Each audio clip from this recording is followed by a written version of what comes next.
What's up, you guys? It's your boy Felipe, and today we are going to talk about the 5 things that you should do on closing day for your property. Let's get started.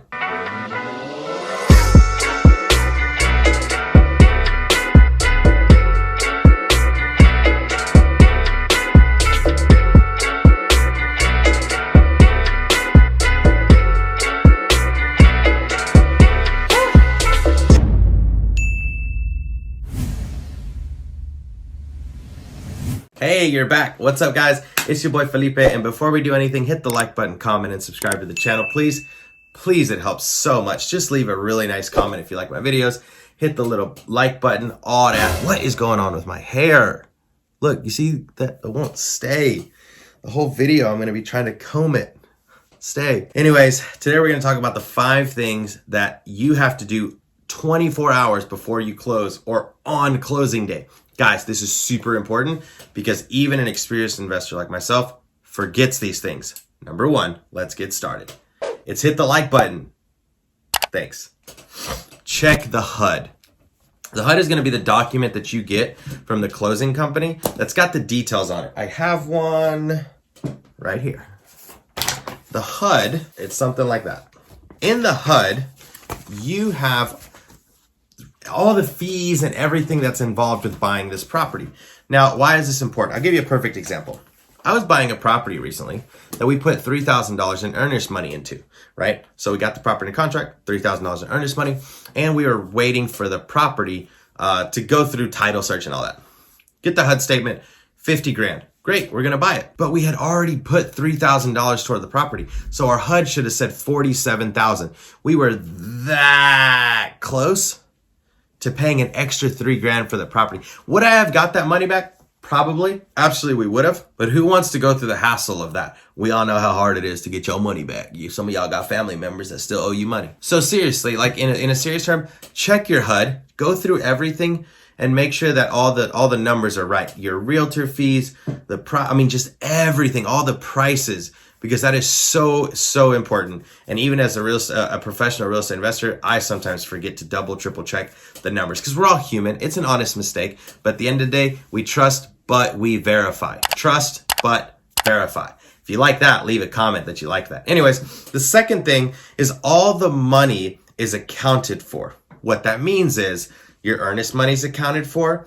The taxes are prorated or not prorated, however you guys set it up. That the title is clear. Make sure again that the title is clear and ready to go in your name. Make sure that your name is spelled right on the title. Super important. For example, my wife's name is Christina, no H. It happens all the time. And that's really important because it's really hard to get your title changed if your name is already recorded.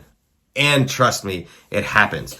And does the title company care? No, you are just another transaction in their day. So it is up to you to double check all the statements, that all the names, monies, and everything is done correctly, okay? Number 3, and this is very important because people tend to forget, keys to the property. Make sure that you get the right keys to the property and have somebody send you video that checks that. Most of the time, the realtors would do this. Just tell your realtor, hey, do you have the keys now that you're going to hand over to me at closing? Can you go to the property and check that the locks are working with the key and just shoot me a video for confirmation? Nothing wrong with that. They're going to get a fat check at closing anyways. So just have them do that. That is very important. And with that, I had another video in my last one that talks about, or the next video, I don't know, confused, that talks about changing the locks and how a lot of people forget to change the locks after closing on their first property. So make sure that you close, once you close, that you go change your locks. But before you close, make sure you have the right keys to the property, or when you get there, it's going to be closed and no one's going to have the answer to your key and you got to break into your own house and you're going to end up going to jail and it's just a whole another story. Don't do that. So make sure that you have the keys, the proper keys to the property. Number 4 is your insurance in place, and make sure that right at closing, you're about to close on this property, before you sign, call the insurance company and make sure that you're set. The last thing you want to do is get caught with your pants down. You close on the property, it's a Friday, and then Saturday and Sunday your insurance company is not open, and you find out that you didn't have any insurance over the weekend and a tornado comes through and your house is blown away. Is crazy. Make sure that you have insurance. Take the time. You've worked so hard to get to this point of closing. make those squeaky wheel decisions that no one's going to like you for, but it's up to you, because at the closing table, you are the only one bringing money to everyone else. So you need to be like, 1 second, I need to call my insurance company to make sure this property is insured. Great. Hey, are we ready? Or, yep, you are insured. Great, I can sign now. You don't want to take ownership of a property that's not insured. Don't do it to yourself. Number 5, is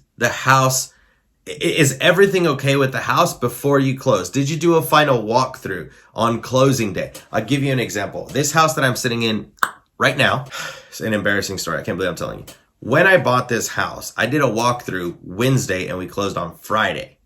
Thursday, the owners of the house came back and stole the refrigerator, the microwave, and I think the stove. But since I had signed off on my walkthrough, there was nothing I could do, because I closed on Friday and I didn't move in until Monday. And when I came in here Monday, everything was gone. So everyone says that it wasn't the sellers. Who knows who it was, right? It was insane, because I knew it was them. They're the only ones that still had the keys or had access to the property. So, what am I going to do? So make sure you do a final walkthrough hours before closing, not days. Even if the property is out of your way, take the time to go and do that, because it's worth it to not have to pay that money. It's just a quick drive. Like I said, you're going to be that squeaky wheel and no one's going to like you. But at the end of the day, at closing, you are the only one that's paying. So let's go over those 5 really quick. On closing day, you have to make sure that these things are in place. First, you got to make sure that like button was hit and you left a comment saying you liked the video. Go do that. After that, the 5 things are: check the HUD, which is the documents, the papers, and make sure that all the numbers make sense and are what they said they were going to be. The purchase price, the insurance is on there, the taxes are paid, your earnest money is deducted from the purchase price. If your purchase price was $200,000 and you gave $5,000 in earnest money, it should be $195 or whatever the case may be. But make sure your earnest money is deducted. Number 2, so we have check the HUD, and number 2 is all the money is accounted for. That's what we were talking about. Make sure all the money is accounted for in the HUD. Number 3 is keys. Make sure you have all the keys to the property and that you change the locks as soon as possible, right? You don't want to close on a Friday at 3 o'clock and then you don't have keys. So you got to make sure you have your keys. Number 4 is insurance. You got to make sure that the property is insured at the day of closing. Don't forget. It's so easy to forget to not put insurance on the property, plus all the utilities and all the insurance, utilities. Make sure everything is ready to rock and roll. You got your Wi-Fi connected. All that is ready to rock and roll. It's really easy to forget that. Number 4 is insurance. And number 5 is the house still the same as before you bought it? And the day of closing. So the day of closing, if you close at whatever time you're going to close, make sure that you go check the property before you sign any documents. Super important. I like to close after lunch, so I have the morning to go check on the property. Super, super important. Guys, thank you so much for watching my videos. Please hit the like button, comment, and subscribe. It helps a lot. Any other videos that you guys want to see, make sure that you hit me up, leave me a comment, and I'll do the best I can to make those. Thanks, guys. I appreciate it.